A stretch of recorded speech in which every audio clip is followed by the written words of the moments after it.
The Pinocchio Disease. Sudah 25 tahun Badu jadi pegawai, dan selama itu, seperti juga banyak pegawai yang lain yang melakukan korupsi. Dari hari ke hari, ia korupsi pelan-pelan. Dari hari ke hari, ia korupsi segobang demi segobang. Mula-mula, Badu pernah juga merasa berdosa. Astaga, ini semua uang rakyat, pikirnya. Namun di kantornya, tidak korupsi adalah suatu yang aneh. Kamu harus belajar menyesuaikan diri, kata kawan-kawannya. Kita harus bisa luwes bergaul, supaya hidup kita selamat. Tidak ada salahnya korupsi sedikit-sedikit, supaya tidak lain sendiri. Nanti orang-orang muak melihat kita, dikira kita sok suci. Tidak ada salahnya, toh semuanya juga korupsi, malah banyak yang besar-besaran. Korupsi segobang apalah artinya? Maka ia pun melakukan korupsi. Makin lama makin sering. Karena sudah jadi kebiasaan, ia tidak merasa melakukan korupsi. Badu merasa itu sudah sesuatu yang seharusnya. Ia sudah terbiasa, seperti tidak melakukan kesalahan apa-apa. Setelah terbiasa melakukan korupsi, Badu menjadi sangat terlatih. Nalurinya menjadi peka terhadap uang. Hidungnya mampu mengendus bau uang kertas maupun logam. Hanya lewat penciumannya, Badu bisa tahu di mana ada banyak uang. Bukan cuma yang ada di dompet atau laci tetangganya. Uang di bank yang terletak berkilometer jauhnya pun bisa ia ketahui jumlahnya lewat hidung. Badu cukup mendongakkan kepala dan mengendus udara, dan ia akan tahu ada berapa uang di pulau seberang. Ia bisa mencium uang yang terkandung di dalam tanah, di dalam laut, dan di dalam hutan. Dengan jabatan dan kekuasaannya, Badu tahu betul bagaimana cara mengalirkan uang itu ke kantungnya. Tentu saja, Badu lantas terkenal sebagai orang yang kaya raya. Rumah dan mobilnya tidak terhitung. Badu bahkan punya beberapa pulau dan gunung. Seorang wartawan pernah bertanya, apakah Bapak Badu juga berdagang atau menanam saham di samping bekerja sehari-hari sebagai pegawai? Ah, ini semua pemberian, jawabnya. Saya selalu menyalurkannya untuk lembaga-lembaga sosial seperti panti-panti asuhan, palang merah, penderita kusta, dan fakir miskin. Saya selalu bersyukur atas rezeki saya. Saya tidak boleh menolak rezeki, tapi saya tidak melupakan orang lain. Saya ini orangnya sosial. Ya, saya seorang sosialis. Saya selalu ingat Tuhan. Saya takut berbuat kesalahan. Saya seorang sosialis religius. Dan wartawan itu pun lantas mendapatkan pemberian Badu, sehingga tidak bertanya-tanya lagi. Sudah 25 tahun Badu jadi pegawai, dan jumlah korupsinya mencapai 50 miliar rupiah. Semenjak itu hidungnya bertambah panjang 1 cm. Badu sendiri tidak merasa apa-apa. Mungkin tumbuhnya sedikit demi sedikit, semilimeter demi semilimeter. Ia tidak merasa ada kelainan. Hidungnya tidak terasa sakit, juga tidak gatal-gatal. Di depan cermin, ia tidak sempat memperhatikan. Banyak pekerjaan yang mesti diurusnya. Apalagi semua pekerjaan itu berhubungan dengan uang. Ia baru tahu perkara tumbuhnya hidung itu dari istrinya yang ketiga. Istrinya itu memang senang betul menggigit-gigit hidung Badu. Loh, Badu, kenapa hidungmu? Badu memegang hidungnya. Hidungku? Kenapa hidungku? Rasanya kok tambah panjang. Bisulan apa? Badu meloncat ke muka cermin. Ia menengokkan kepalanya ke kiri dan ke kanan. Memang, tambah panjang 1 cm. Memang ada yang asing pada wajahnya. Hidungnya bertambah panjang 1 cm. Namun Badu tenang-tenang saja. Panggil dokter, ujarnya. Secepat kilat dokter Gandung sudah datang. Ia mengamati hidung Badu dengan kaca pembesar. Hidung itu mancungnya aneh. Ujungnya agak kemerah-merahan. Ah, ini tidak apa-apa, ujarnya menenangkan. Besok juga sudah kempes lagi. Tenang saja, Pak. Tidur. Mudah-mudahan besok hidung Bapak sudah kembali seperti semula. Bapak cuma terlalu capek.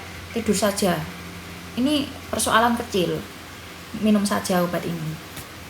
Dokter Gandum memberi obat tidur. Badu segera pulas. Di luar rumah, Dokter Gandum menggeleng-gelengkan kepalanya. Ia tidak percaya dengan apa yang dilihatnya di balik kaca pembesar. I can't believe it, desisnya. Esoknya, begitu bangun, Badu langsung meloncat ke muka cermin. Hidungnya sudah bertambah panjang 2 cm. Badu terkesiap. Dengan panik, Badu meloncat kembali ke tempat tidur. Ia membenamkan wajahnya ke bantal. Sebentar kemudian meloncat ke dekat cermin lagi. Ia mendekatkan wajahnya seperti tidak percaya. Dadanya berdegup-degup. Badu melihat wajah dirinya yang gelisah. Ketika istrinya juga terbangun, Badu menutupi wajahnya dengan bantal. "Jangan lihat aku," serunya. "Kamu telah membuat hidungku bertambah panjang. Setiap hari kamu menggigit-gigit hidungku. Mulutmu tidak steril. Akibatnya hidungku tambah panjang. Nyahlah kamu, menjauh dari aku." Istrinya menatap Badu dengan sedih. "Badu, janganlah kamu berkata seperti itu. Aku ini istrimu. Meskipun istri ketiga, aku bukan gundek. Aku cinta kepadamu. Jangan berkata seperti itu. Aku tidak ingin mencelakakan kamu." Pelan-pelan Badu membuka bantal yang menutupi wajahnya. Dan istrinya memang melihat hidung Badu jadi lebih panjang. "Tenanglah sayang," katanya. "Nanti aku panggilkan dokter Gandum." Jangan dokter gadungan itu. Dia cuma mau menyenangkan aku, membiarkan aku tidur pulas dan memberikan hidungku jadi panjang. Memberikan aku kapsul-kapsul omong kosong dan minta bayaran yang besar. Dasar pedagang obat. Dia tidak tahu ini penyakit apa. Panggil dukun. Seorang dukun terkenal dijemput dengan helikopter dari sebuah desa terpencil. Ketika ia masuk kamar, hidung Badu sudah tambah lagi 3 cm. "Pak Dukun, tolonglah saya Pak Dukun. Jangan-jangan saya disantet. Saya tidak mengerti kenapa orang bisa membenci saya. Saya merasa sudah hidup secara baik-baik, tidak berlawanan dengan keinginan orang banyak. Saya mendapatkan kekayaan dengan kerja keras. Hasil keringat saya sendiri selama bertahun-tahun. Saya seorang yang jujur Pak Dukun. Saya selalu memberi sumbangan dan tidak pernah mencelakakan orang. Saya selalu ingin hidup saya selamat.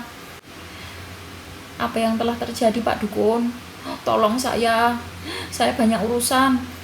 Saya harus pidato di muka umum seminggu lagi," ujar Badu mengibar. Begitu ia selesai bicara, hidungnya sudah tambah 1 cm lagi. Lihat hidung saya Pak Dukun. Sudah tambah panjang 4 cm. Terlalu. Siapa yang tega menyantet aku? Badu berteriak kalap sambil mengukur hidungnya dengan meteran. Pak Dukun menyaksikan semua itu dengan tenang. Diperiksanya sebentar hidung itu, lantas kepalanya pun manggut-manggut. "Bagaimana Pak Dukun? Sudah ketemu penyakitnya?" Orang tua berambut putih itu mengusap jenggotnya. Matanya menatap Badu dengan tajam. "Bagaimana Pak? Bisa disembuhkan?" Orang tua itu mengerutkan kening. "Apa saya mesti bikin sesaji?" Orang tua itu menggeleng. "Bisa sembuhkan?" Hening sejenak. Tapi dukun itu akhirnya bicara dengan suara berwibawa. "Anda sudah pernah mendengar tentang the Pinocchio disease?" "Hah? Apa itu?" "Itu loh, seperti di cerita Pinocchio. Anda tahu cerita Pinocchio?" "Tidak. Kalau cerita Kancil Mencuri Timun saya tahu." Anda ini bagaimana sih? Orang kaya kok Pinocchio saja tidak tahu." "Loh, saya memang kaya, tapi tidak pernah baca. Masa Pak Dukun tidak tahu? Orang kaya itu sibuk bekerja, sibuk mencari uang. Buat apa membaca?" "Kalau Anda pernah membaca cerita itu, Anda tidak akan mendapat the Pinocchio disease ini." "Maksudnya bagaimana sih Pak Dukun?" "Dalam cerita itu jelas sekali, Pinocchio yang berbohong hidungnya bertambah panjang. Makin banyak bohongnya, makin panjang hidungnya. Lantas hubungannya dengan saya apa? Nah, mbok coba diingat-ingat. Pernah berbohong ndak? Badu terdiam. Mukanya merah. Ujung hidungnya mengilat, memantulkan cahaya. Ia sudah tampak seperti Pinocchio. Pak Dukun, itu kan cuma dongeng anak-anak. Mana mungkin bisa benar-benar terjadi? Lah hidung Anda itu apa? Itulah the Pinocchio disease. Tapi Pak Dukun, saya kan tidak pernah berbohong. Saya tidak pernah. Belum selesai Badu berbicara, hidungnya melejit sepanjang 10 cm.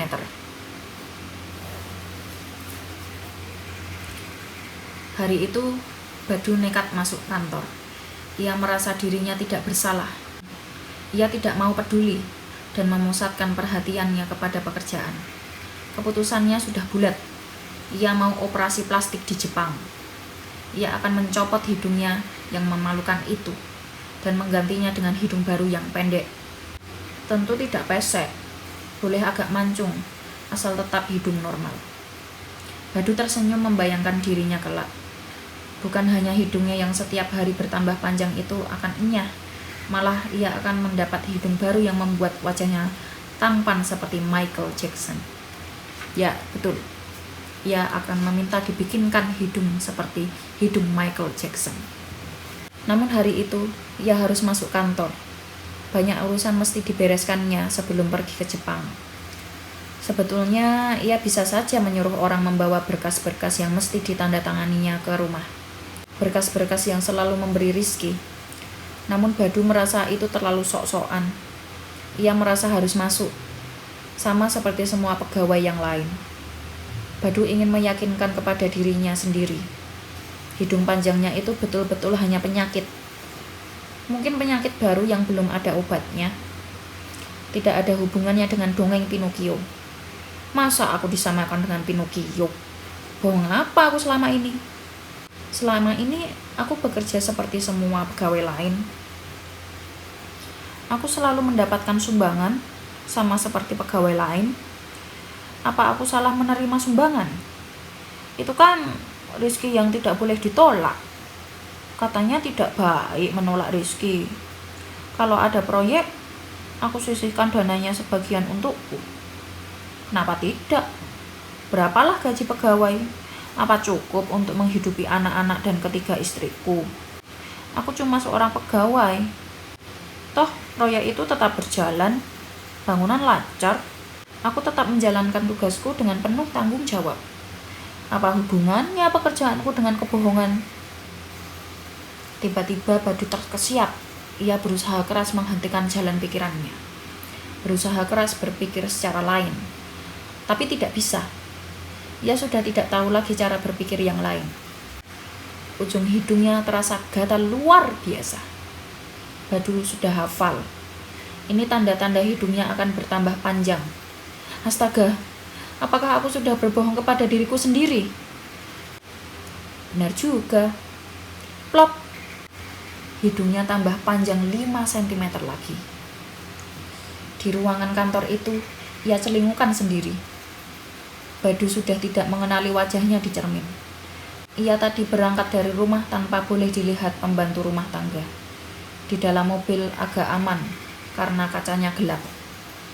Sopir pun tidak melihat karena ada pembatas ruangan yang bisa naik turun. Maklumlah, sebagai orang kaya, tentu saja mobil Badu adalah limusin. Begitu sampai lobi, sudah siap rentangan kain hitam di kiri kanan, membentuk gang langsung menuju lift yang telah dikosongkan. Para pemegang kain hitam itu sudah disumpah untuk melihat ke bawah. Dengan begitu, Badu merasa tenang karena tidak ada yang akan mempergunjingkan hidungnya. Ia memang merasa malu kalau perkara hidungnya itu ketahuan orang. Barang siapa melihat hidungku, akan kupecat. Badu membuat fatwa baru di kantornya. Sejak hari itu, memang semua pegawai di kantor Badu bekerja dengan kepala tertunduk. Hanya ada satu orang selain istri ketiganya yang tahu tentang hidung Badu. Dialah Usep, kepala bagian protokol.